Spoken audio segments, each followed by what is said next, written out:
What limits can humans push for love? Love is a complex and complicated scenario that can completely manipulate a person's life.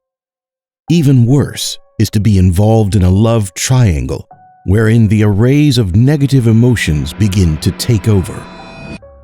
3 lovers stuck in this same triangle broke free only when one of them had to suffer a gruesome death.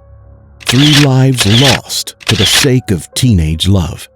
Could this story be another testament to love cautiously? Today on Crime Diaries, we head to Nevada to explore the case of Micaela Costanzo.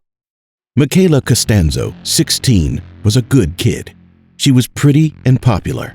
She did well in school and enjoyed being on the high school basketball team and was considered a local track star. Micaela also worked on the school newspaper. Her mother and sisters were close to her, especially when her schedule changed frequently. She texted them. So on March 3rd, 2011, when Micaela, or Mickey as everyone called her, did not text her mother after school or answered her phone, her mother knew something was seriously wrong. I started calling her phone, and it rang and rang and rang the first time, and then I called it right back because that was unusual, and it was like you hit the ignore button. This is so not her. Around 5:15 p.m., she was last seen leaving the school as captured by security cameras.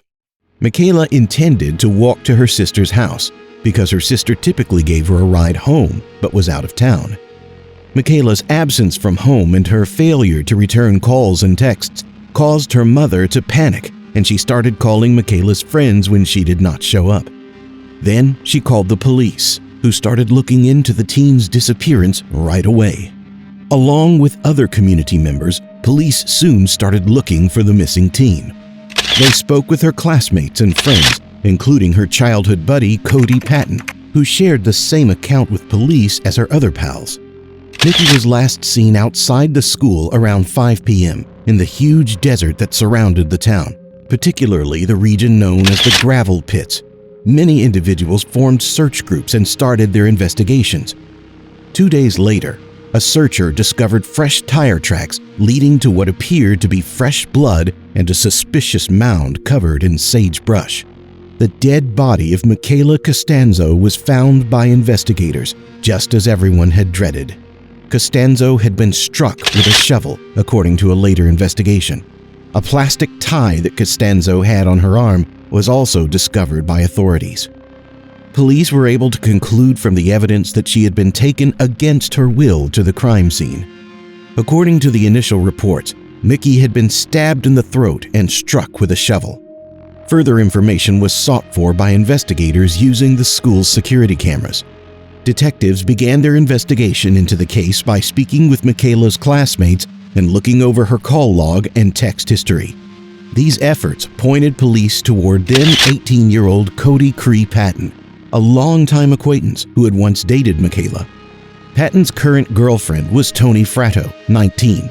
In addition, school surveillance video showed Mickey and Patton in the hallway leading to the exit where she disappeared minutes later. In her first interview, Patton told police he'd last seen Mickey with her boyfriend at the front of the school. Everyone else said she was at the back of the building. Mickey and Cody Patton were deeply committed to one another's lives. Since they were young children, Cody Patton and Mickey Costanzo have known one another. As they grew older, they remained friends, but as far as social life was concerned, they split up. Tony Fratto, a devoted Mormon like Mickey who was well-liked in school, caught Patton's attention. Tony Fratto and Cody Patton were deeply in love. Patton had a goal of entering the Marines, and Tony was committed to assisting the erratic kid in achieving that objective. Following some time spent dating, Patton and Fratto made the decision to get hitched. To enable the couple's temple wedding, Patton even converted to the Mormon faith. Patton was 6'8" and had a short fuse both at home and in the classroom. He moved into Fratto's house after a heated argument with his father. Having Patton stay there caused friction for Fratto's parents. Their daughter, who they knew was in love with Patton, was their top priority. Additionally, they were concerned that Fratto may leave to live with Patton. They ultimately decided to allow him to move in so they could keep a watch on their daughter's fiancé. As their relationship with Patton developed, the elder Fratos began to view him as a member of the family. But as hostilities between Micaela Costanzo and Tony Fratto grew, things quickly became extremely tense, more so than Patton's friendship with Mickey. Tony Fratto felt uneasy about her relationship with Patton. With regard to her insecurities, Fratto kept a journal. She thought Patton loved Mickey and would one day leave her for his boyhood pal. As a strange form of entertainment, Patton started to exploit Fratto's resentment. He would stage events, such as conversing and texting with Mickey, that he knew she would respond to. Fratto verbally insulted Mickey for months, according to Mickey's family. Apparently, Mickey told her sister that she did not like the drama, had a boyfriend, and was not interested in Patton. Mickey's sister remembers Mickey saying this, but the taunts continued, and Fratto became convinced that Mickey would ruin her relationship with Patton.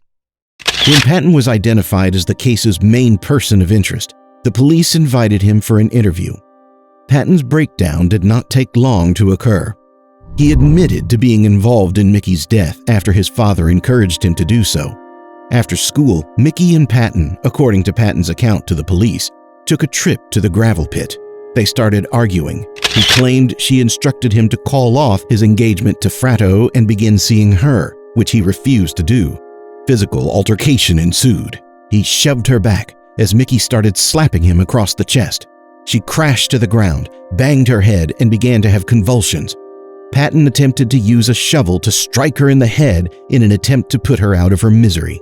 She kept making noises, according to Patton, so he slit her throat to make her quiet. When he realized she was dead, he tried to burn her personal items and buried her in a shallow tomb. Patton was detained and charged with first-degree murder, a crime that carries a possible death penalty. Patton has been enrolled as a student in the West Wendover Junior-Senior High School and has been attending until the time of his arrest. He recruited John Olson, a lawyer known for keeping murderers off Execution Row. The story doesn't end here. Fratto, who was devastated by Patton's incarceration, called, wrote, and visited him to let him know she missed him and would always be there for him.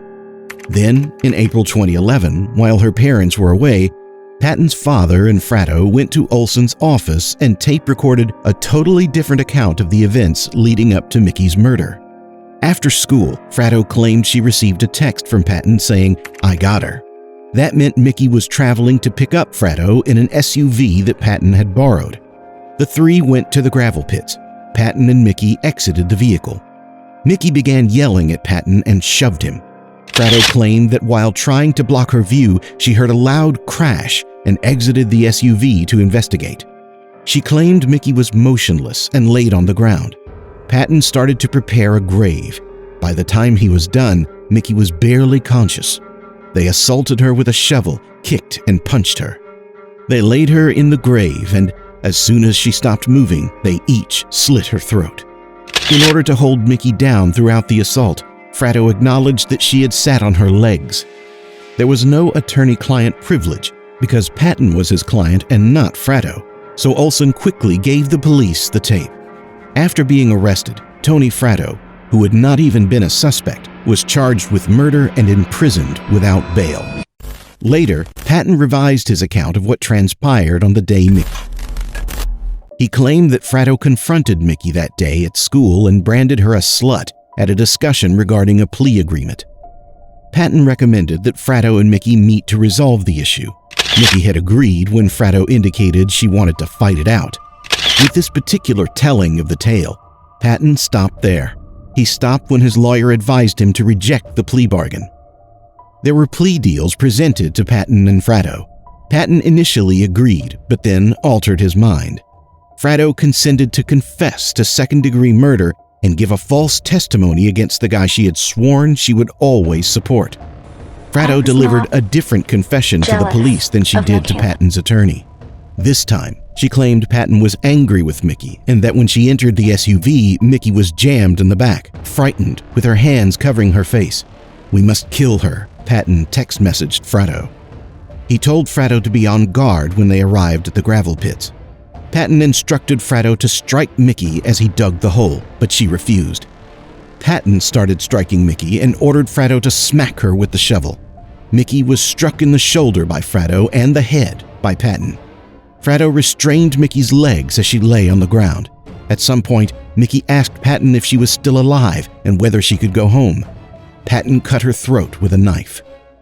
Fratto, 19, was sentenced to life in prison with a chance of release in 18 years after entering a plea of guilty in April 2012 to second-degree murder with a dangerous weapon in the death of Micaela Costanzo. As of August 2018, she was transferred to the Florence McClure Women's Correctional Center in Las Vegas, Nevada. In order to avoid the death penalty for the death of Micaela Costanzo, Patton agreed to plead guilty to first-degree murder in May 2012. In a letter to the judge that was included in the pre-sentence report, Patton denied killing Mickey. He singled out Fratto and said that she was the one who cut Mickey's throat. The judge rejected it.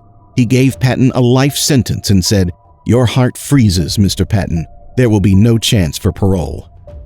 Patton was a prisoner at Ely State Prison in White Pine County, Nevada, as of August 2018.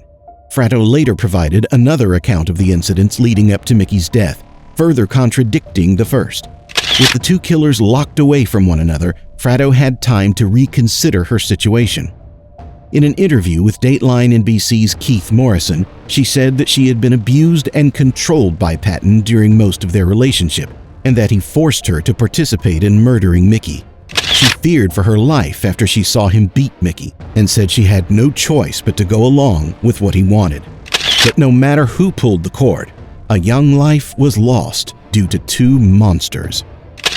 Micaela is survived by her mother, Celia Costanzo, father, Theodore Teddy Costanzo Jr., sisters Christina Sweat, Delicia DJ Costanzo, both of West Wendover. She's also survived by three older half-sisters, Jennifer Costanzo Graham, Kim Costanzo, Amy Costanzo Tran, and her maternal grandmother, Dorothy Payne. Micaela Costanzo was a loving, nurturing, and talented young lady with a great life ahead of her, but all those dreams and aspirations were stolen and broken by the people she once trusted for some superficial teenage love. Micaela touched the lives of countless people during her time with us, and her memory will live on forever. What are your thoughts about the murder of Micaela Costanzo? Tell us in the comments section. Also, make sure to like this video, subscribe to our channel, and hit the bell icon to get the latest updates.